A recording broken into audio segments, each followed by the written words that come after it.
आशीर्वाद प्राप्त है। मैं अपने आप को सौभाग्यशाली मानता हूँ। हमारे वरिष्ठ प्रोफेसर जगदीश मुखी जी, वो भी बड़े भाई की तरह ही उन्होंने भी प्यार दिया है हमेशा। सम्मानित पंकज मित्तल जी, जो हमारे उच्चतम न्यायालय के न्यायाधीश रहे हैं, हमारे भाई नरेश बंसल जी, सुरेश चंद्र सिंघल जी, नंद किशोर जी, ये मत समझिएगा कि इनका नाम बात को, एक ज़माने से इनका प्यार, इनका आशीर्वाद मुझे हासिल है। विनीत लोहिया जी, जगदीश राय गोयल जी और अतुल सिंघल जी को नाम तो ले रहा हूँ, लेकिन उससे पहले उनको बहुत धन्यवाद कि उन्होंने यहाँ आमंत्रित किया और इस काम में जिसके का बहुत ही अच्छा रेखांकन प्रोफेसर जगदीश मुखी जी ने किया है, उसमें मुझे भी शामिल होने का मौका दिया। इस वक्त पूरे देश में रामलीला मनाई जा रही है, नवरात्रि का उत्सव चल रहा है। ऐसे मौके पर आप अपने प्रधानमंत्री जी के संबंध में, उनकी नीतियों के, उनके नेतृत्व के बारे में विभिन्न लोगों के विचार और विस्तार से बताने के लिए आप कॉफ़ी टेबल बुक लाए हैं। आपको बहुत बहुत बधाई। वैसे तो हमारे यहाँ ये कल्पना है, हमारे यहाँ उत्सव इतने मनाए जाते हैं, क्यों मनाए जाते हैं? हम किसी को याद करते हैं, उत्सव मनाते हैं, ताकि वो जो सकारात्मक ऊर्जा उस नेतृत्व या व्यक्ति से निकलती है, उसमें हमारी सबकी ऊर्जा भी शामिल हो जाए और वो ऊर्जा से हम भी लाभान्वित हैं। उसके लिए ये उत्सव की हमारे यहाँ कल्पना है।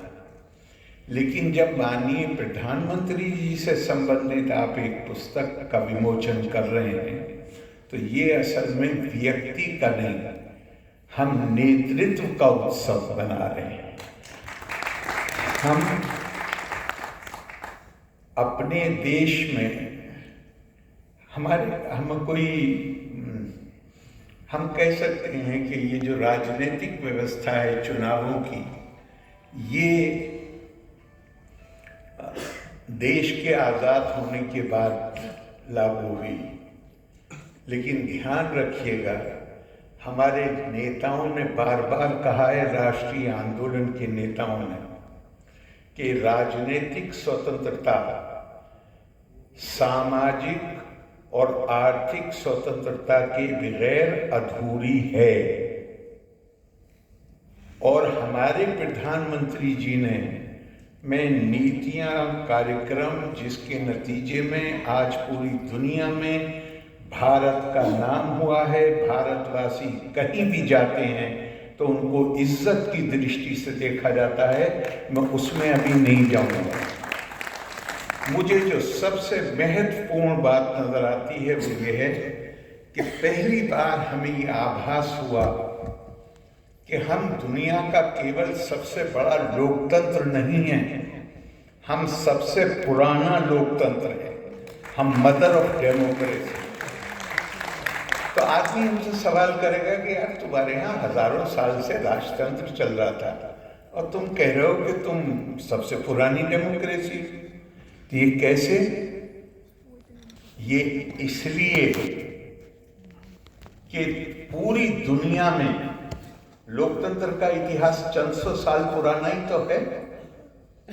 हमारे यहाँ आध्यात्मिक लोकतंत्र का इतिहास, स्पिरिचुअल डेमोक्रेसी का इतिहास हजारों साल पुराना। भाई, डेमोक्रेसी का क्या मतलब है? एक व्यक्ति एक वोट। भारत ने क्या कल्पना दी है? भारत ने कहा हमारी संस्कृति और सभ्यता इससे परिभाषित नहीं होगी कि आपकी खाल का रंग क्या है, आप क्या भाषा बोलते हैं, आप किस देव की पूजा अर्चना करते हैं इससे परिभाषित नहीं होगी। फिर किससे परिभाषित? जो दुनिया में सब सभ्यताएं परिभाषित होती हैं, फिर कैसे परिभाषित होगी? भारत की सभ्यता और संस्कृति आत्मा से परिभाषित होगी। अहम ब्रह्मास्मि तत्त्वमसि, अयम प्रज्ञानम ब्रह्मा, अयम आत्मा ब्रह्मा। चार महावाक्य लोग कहते हैं कि शंकराचार्य ने इस जहां राजनीतिक इकाइयों में बटा हुआ देश था उसकी एकता स्थापित कर दी। चार मठ बनाकर, चार मठ बिल्डिंगों से एकता स्थापित नहीं होती। शंकराचार्य ने चारों मठों को एक एक महावाक्य दिया जो मैंने आपको बताया, जो वेद से आते, जिसका एक ही मतलब। और हमेशा ध्यान रखिए कि मानस से पैदा हुई यादगारें, उन्हें खत्म करना आसान नहीं होता। भौतिक शक्ति से पैदा की हुई यादगारें खत्म हो जाती हैं। इसी दिल्ली में हाई कोर्ट के सामने पुराना किला है। किताबों के अनुसार पांडवों की राजधानी के तौर पर उनके रहने के लिए बनाया भी किसने था? जो असुरों का आर्किटेक्ट था, माया। लेकिन खंडर है, अगर सरकार करोड़ों रुपया हर साल खर्च न करे तो वहां जाने लायक भी नहीं। उसी वक्त भगवान कृष्ण ने गीता लिखी, उसमें एक अक्षर भी बदला है, कहीं इधर से उधर हुआ है, वो जू का तू। क्यों?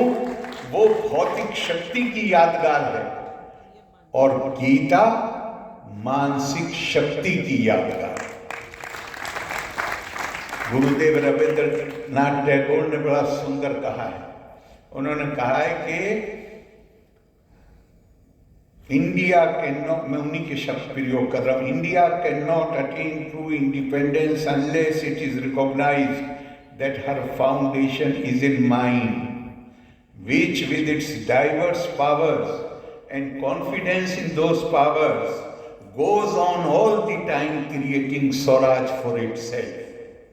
मानसिक कामों के लिए एक बात ध्यान रखना होता है कि वो जिस दिन आप ये सोच लीजिए कि हम परफेक्शन पूर्ण हो गए, उस दिन उसका डिक्लाइन शुरू हो जाता है।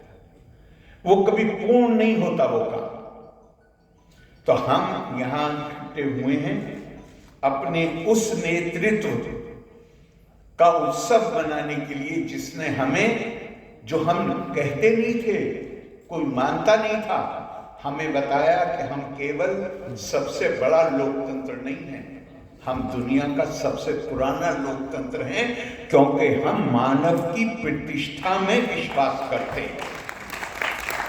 हम ये भारतीय सभ्यता का सबसे बड़ा योगदान ये है कि इस सभ्यता ने दिव्यता का मानवीकरण किया और मानव का दिव्यकरण किया। ये इस सभ्यता का सबसे बड़ा, और ये इससे बड़ी बराबरी और क्या होगी। मैं कल ही कह रहा था लखनऊ में कि केरला की मिसाल बड़ी शानदार है। हमारे यहाँ बुराइयां आई, हम अपने आदर्शों से भटके, इसलिए हमें इतने लंबे समय तक गुलामी का जुआ अपने कंधों पे झेलना पड़ा। उसके खिलाफ, उन बुराइयों के खिलाफ समाज सुधारक पैदा हुए,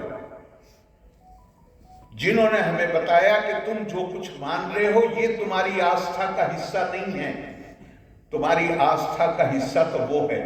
और केरला इसमें मैं इसलिए मिसाल देता हूं कि बहुत सी केरला में बड़ा 40% से ज्यादा महिलाओं को तो ऊपर का कपड़ा पहनने की भी इजाजत नहीं थी। स्वामी विवेकानंद आए तो उन्होंने कहा ये तो पागल खाना है। और आज आप केरला जाइए, अपने दिल्ली से यूपी से जाने वाले जो आते हैं हमारे पास, पहले मेरी उनसे निवेदन होता है, भैया माली से भी, चपरासी से भी बहुत इज्जत से बात करना। ऐसा समता का भाव है मजबूत, और हर कोई हर किसी का आदर करता है। कैसे संभव हुआ? श्री नारायण गुरु आए, उन्होंने किसी विदेशी विचारों का इस्तेमाल किए बगैर उन्होंने अपनी समस्याओं का हल भारतीय विचारों में ढूंढा और उन्होंने लोगों से कहा कि भाई हम तो नारा लगाते हैं अहम ब्रह्मास्मि तत्त्वमसि, फिर मेरे साथ भेदभाव कैसे करोगे? और जो भेदभाव में जो लोग लिप्त थे उन्होंने उनके पैर छू लिए और उनके जीवन में उनके मानने वाले बन गए। नतीजा क्या हुआ कि केरला आज की तारीख में बिल्कुल, आपको मैं कहूँगा पूरे देश में परिवर्तन आए हैं, लेकिन केरला में जबरदस्त है, इस हद तक है कि मैं ये तारीफ कर रहा था कि यहाँ पे लोगों में समता का भाव बड़ा जबरदस्त है। तो चीफ सेक्रेटरी विश्वास मेहता मुझसे कहते हैं, सर अब तो रिटायर हो गए, चीफ इंफॉर्मेशन कमिश्नर हैं, मुझे कहते हैं सर 2-4 दिन पहले मेरा ड्राइवर मुझसे कह रहा था, मुझसे बोला सर आप में और मुझ में फर्क क्या है? और फिर खुद ही बोला साहब मैंने तो आईएएस का इम्तिहान लिखा नहीं तो मैं आईएएस होता। ये मानव प्रतिष्ठा, तो ये हम दुनिया का मैं सबसे बड़ा उपलब्धि मानता हूं हमारे नेतृत्व की, कि हमें उन्होंने ये समझा दिया कि ये सबसे पुराना लोकतंत्र है और पुराना लोकतंत्र का मतलब ये है कि इस देश में हर व्यक्ति, हम उसके अंदर ब्रह्म देवो देवालया प्रोक्तो जीवो देवा सदा शिवा, ये जो मानव देह है ये इसे देह के रूप में नहीं देखा जा सकता अकेला, इसमें परमात्मा जीवात्मा के रूप में परमात्मा बसते हैं। और नेतृत्व की चूंकि बात हो रही है और मैं लंबा बोल नहीं सकता हूं, मुझे दिल्ली यूनिवर्सिटी पहुंचना है, मुझे एकदम से याद आया यहाँ बैठे बैठे, क्या नेतृत्व के लिए, पब्लिक लाइफ के लिए क्या मापदंड निर्धारित किया है। स्नेहम दयाम चा सौख्यम चा यदि वा जानकी मपी,